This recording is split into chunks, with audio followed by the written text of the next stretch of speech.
আজকে আমি আর দিদি কোথায় যাচ্ছি বলো তো? বলো বলো দেখি। বলতে পারছো না তো? তো শেষ পর্যন্ত ভিডিওটা দেখো, তাহলেই বুঝতে পেরে যাবে আমরা কোথায় যাচ্ছি। আর এই যে আমার পাগলা দিদি পাগলামো করতে ব্যস্ত। দুপুর দুপুর করে দুজনে মিলে রেডি হয়ে গিয়েছিলাম, আর এদিকে আমি রায়ানকে খাইয়ে দাইয়ে ঘুম পাড়িয়ে দিয়েছি, মায়ের কাছে রেখে দিয়ে যাচ্ছিলাম। আর বড় ছিল আজকে বাড়িতে, তো একটু অসুবিধাটা কমই হবে। গাড়িটা এখানে আমি বের করে নিচ্ছিলাম, আর আমি গাড়ি চালিয়ে নিয়ে যাব। আমাকে দিদিকে একটু দিতে ভয় লাগে, কারণ আমার ওর গাড়িতে চাপা অভ্যাস নেই, তো সেই কারণে। আর এদিকে দেখো মা জানলা থেকে দেখছে আমাদেরকে, আর এখানে টাটা করছিল। তো মাকে টাটা করার পর রীতিমতো আমরা দুজন মিলে গাড়ি নিয়ে বেরিয়ে পড়লাম। তো আমরা আজকে যাচ্ছি হচ্ছে দুর্গাপুর। আগের দিন আমার ছেলের আর বরের পাঞ্জাবির কাপড় কিনে নিয়ে এসেছিলাম দুর্গাপুর থেকে। আজকে আমি আর দিদি যাচ্ছিলাম আমাদের জামা কাপড় কিনতে। তো আমার ভাইয়ের, দিদির সবারই জামা কাপড় কিনতে আমরা চলে যাচ্ছিলাম আজকে দুর্গাপুর। আমার একমাত্র ছেলের বিয়ে বলে কথা, জামা কাপড় না কিনলে হয়? তোমরা তোমাদের পুচকুগুলোকে অন্নপ্রাশনের সময় কেমন করে রেডি করেছিলে একটু আমাকে ফটো পাঠিয়ে জানিও তো। আমার দেখতে ভীষণ ইচ্ছা করছে, আর একটু আইডিয়া নিতেও ইচ্ছা করছে। তো আমার কিছু কিছু প্ল্যানস আছে যে কিভাবে কি করব। তো সেগুলোকে এক্সিকিউট করা পুরোপুরি আমি চেষ্টা করব। আর আমরা দেখো এখানে কান্তা ক্লথ স্টোরে চলে গিয়েছিলাম।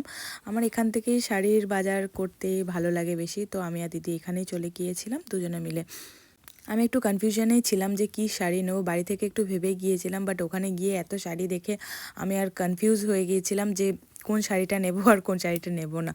তো ওখানে গিয়ে পরে ওরা অনেকই অপশন দেখিয়েছে, তো আমি একটু রেডের মধ্যে নেওয়ার চেষ্টা করছিলাম।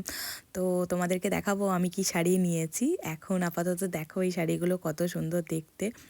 আর আমার দিদিও শাড়ি চয়েস করছিল, ও একটু কনফিউশনে ছিল যে কি কালার নেবে কি নেবে, তো ও বুঝতে পারছিল না, তো আমি সাজেস্ট করলাম ওখানে ওকে। আর একটা শাড়ি তো ওর ভীষণ পছন্দ হয়েছিল, শিফনের শাড়ি, বাট এক ডিফেক্টেড ছিল বলে ও ওটা নিতে পারলো না। শাড়িটার কালারটা দেখে তোমরা বুঝতেই পারছো কতটা সুন্দর। তারপরে আমরা চলে গিয়েছিলাম আমার ভাইয়ের আর আমার দাদার জন্য পাঞ্জাবি কিনতে। তো দুজনের জন্য পাঞ্জাবি নিয়ে রীতিমতো আমরা দুজন ওখান থেকে ফিরে গেলাম।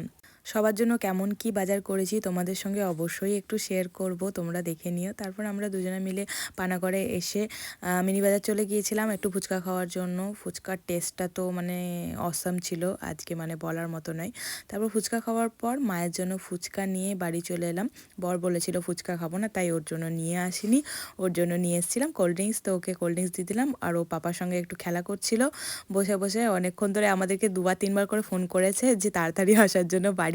তো ওকে নিয়ে একটু বসেছিল, তারপরে আমি এসে পরে ওকে কোলে নিয়ে নিলাম।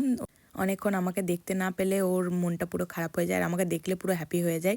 আমি এটা লক্ষ্য করেছি, যতবারই আমি বাইরে যাই ওকে বাড়িতে রেখে তো কান্নাকাটি করে, আবার আমি ফিরে আসলে পরে